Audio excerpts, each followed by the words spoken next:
और जेनजी के बागी कोहराम मचा रहे हैं। इसी जनरेशन में, इसी जेनजी ने 36 घंटों में सरकार को गिरा कर रख दिया। नमस्कार दोस्तों, हर जगह जेनजी यानी कि जनरेशन जेड की ही चर्चा हो रही है। आखिर यह जनरेशन इतनी खास क्यों है? जनरेशन के नामकरण की शुरुआत कब से हुई और सबसे पहली जनरेशन कौन सी थी? आइए जनरेशन के इस इतिहास को समझते हैं आज के इस वीडियो में।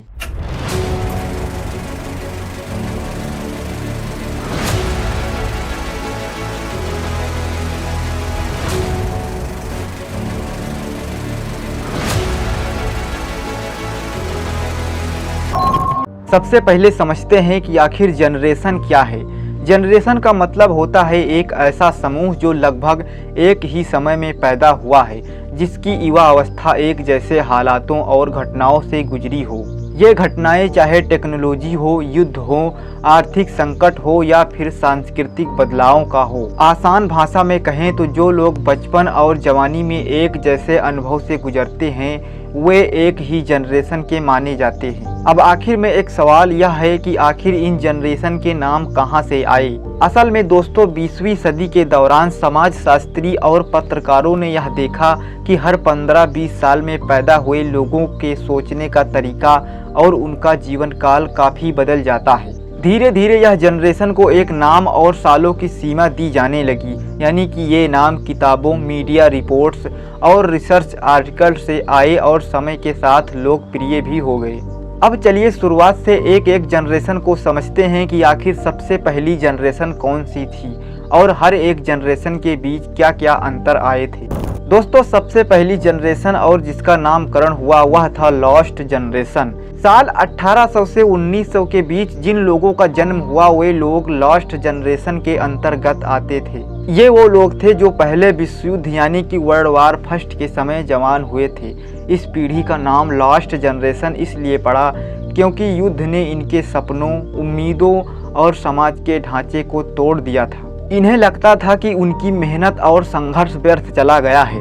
साहित्यकार अर्नेस्ट हेमिंग्वे और एफ स्कॉट फिट्जजेराल्ड जैसी हस्तियां इसी जनरेशन से थी जिन्होंने युद्ध के बाद निराशा को अपनी किताबों में दिखाया है। दूसरी जनरेशन की शुरुआत दोस्तों 1901 से 1927 के बीच होती है और इस जनरेशन का नाम था ग्रेटेस्ट जनरेशन यानी कि GI जनरेशन। इन्हें GI जनरेशन इसलिए कहा गया क्योंकि वर्ल्ड वार सेकंड यानी कि दूसरा विश्व युद्ध में अमेरिकी सैनिकों को GI कहा जाता था और इसी पीढ़ी ने ग्रेट डिप्रेशन, 1930 की आर्थिक मंदी और वर्ल्ड वार सेकंड दोनों को झेले हैं।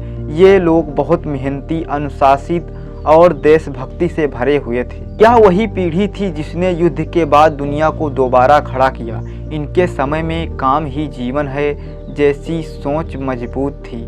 तीसरी जनरेशन की शुरुआत 1928 से 1945 के बीच में होती है और जिस जनरेशन का नाम पड़ा साइलेंट जनरेशन यानी कि ट्रेडिशनलिस्ट।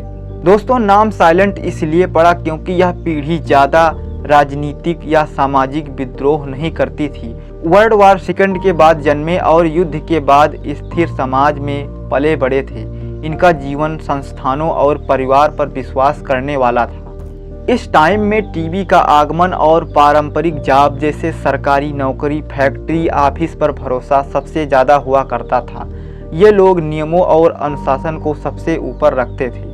उसके बाद में आती है 1946 से 1964 के बीच baby boomers generation. World war second के खत्म होने के बाद जन्म दर में भारी उछाल आया जिसे बेबी बूम भी कहा जाता है। इस पीढ़ी को बेबी बूम इसलिए कहा गया क्योंकि इस पीढ़ी में लोगों की जनसंख्या बहुत ही तेजी से बढ़ रही थी। इस पीढ़ी ने आर्थिक विकास, फैक्ट्री जॉब, सरकारी नौकरियों और बड़े पैमाने पर शहरों का विस्तार देखा है।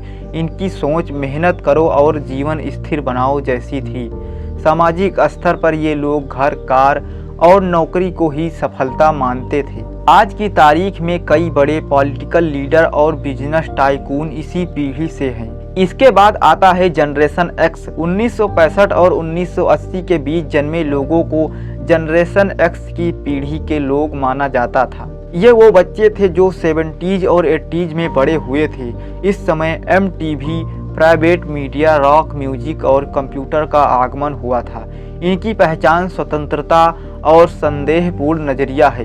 ये ऐसे पहले लोग थे जिन्होंने पारंपरिक नौकरी से हटकर फ्रीलांसिंग, बिजनेस और स्टार्टअप पर ध्यान देना शुरू किया था। दोस्तों, इस जनरेशन को लैचके किड्स भी कहा जाता है क्योंकि अक्सर दोनों माता पिता काम पर होते थे और बच्चे अकेले घर संभाला करते थे। 1981 से 1996 के बीच जन्मे लोगों को जनरेशन वाई के तहत माना जाता है। ये वो लोग हैं जिन्होंने इंटरनेट, मोबाइल फ़ोन और सोशल मीडिया का जन्म होते देखा है। ये पहली डिजिटल पीढ़ी भी कहलाती है। 2008 की ग्लोबल रिसेक्शन यानी कि वैश्विक आर्थिक मंदी ने इनकी नौकरियों और करियर पर गहरा असर डाला है। ये लोग अनुभव, ट्रैवल, स्टार्टअप, पैशन को प्रॉपर्टी से ज़्यादा महत्व देते हैं। आज की सबसे बड़ी वर्क फोर्स यानी ऑफिसों और कंपनियों की रीढ़ यही जनरेशन है। अब आते हैं दोस्तों अपनी मेन जनरेशन यानी कि जिस जनरेशन में हम लोग जी रहे हैं। जिन लोगों का जन्म 1997 से 2012 के बीच हुआ है उन्हें जनरेशन जेड यानी कि जन जी के अंतर रखा गया है और इसी जनरेशन की आज के समय में खूब चर्चाएं हो रही है। साथ ही इस जनरेशन को डिजिटल नेटिव्स भी कहा जाता है। यह जनरेशन इतनी खास क्यों है? दोस्तों, यह जनरेशन इतनी खास इसलिए है क्योंकि जन्म से ही स्मार्टफोन और सोशल मीडिया इनके साथ रहा है।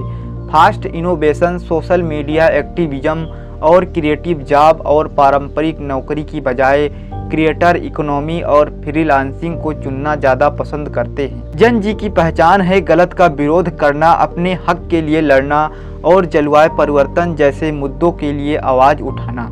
यह पीढ़ी पारंपरिक कैरियर से हटकर क्रिएटिविटी, एआई और ऑनलाइन प्लेटफॉर्म्स की तरफ ज़्यादा झुकी हुई है, लेकिन साथ ही इन्हें mental health issue, social media pressure और अनिश्चित नौकरी बाजार का भी सामना करना पड़ रहा है। जन जी के बाद जिन लोगों का जन्म होगा यानी कि जो लोग 2013 से 2025 के बीच में पैदा होंगे उन्हें जनरेशन अल्फा के तहत रखा गया है। दोस्तों, ये वही पीढ़ी है जो पैदा होते ही टैबलेट, एआई और स्मार्ट स्पीकर्स के साथ बड़ी हो रही है। इन्हें कहा जाता है एआई नेटिव्स, यानी इनके लिए आर्टिफिशियल इंटेलिजेंस उतना ही सामान्य होगा जितना हमारे लिए पहले टीवी शो था। हर जनरेशन ने अपने अपने समय की चुनौतियों और तकनीक को अपनाकर इतिहास में अपनी जगह बनाई है। जनरेशन सिर्फ नाम ही नहीं बल्कि एक कहानी है इंसानी सभ्यता की। ये हमें बताते हैं कि हम सिर्फ इंसान नहीं बल्कि अपने समय के बच्चे हैं, क्योंकि जैसे लास्ट जनरेशन युद्ध में खो गई, ग्रेटेस्ट ने दुनिया बनाई, साइलेंट जनरेशन ने स्थिरता दी, बूमर्स ने उपभोक्तावाद फैलाया, जेन एक्स ने पुराने और नए का मेल किया, मिलेनियंस ने इंटरनेट को दुनिया से जोड़ा, जन जी ने डिजिटल को घर बना लिया है और शायद जन अल्फा एआई से एक नई सभ्यता गढ़ेगा। जन जी का चेहरा आज इस तरह है दोस्तों, लेकिन आने वाली अल्फा जनरेशन का भविष्य किस तरह होगा यह कोई भी नहीं बता सकता। दोस्तों, आप सभी लोग किस जनरेशन के अंतर्गत आते हैं और आपको क्या लगता है कि आपकी जनरेशन की सबसे बड़ी ताकत क्या है? आप अपनी राय हमें कमेंट सेक्शन में ज़रूर बताएं। बहुत बहुत धन्यवाद।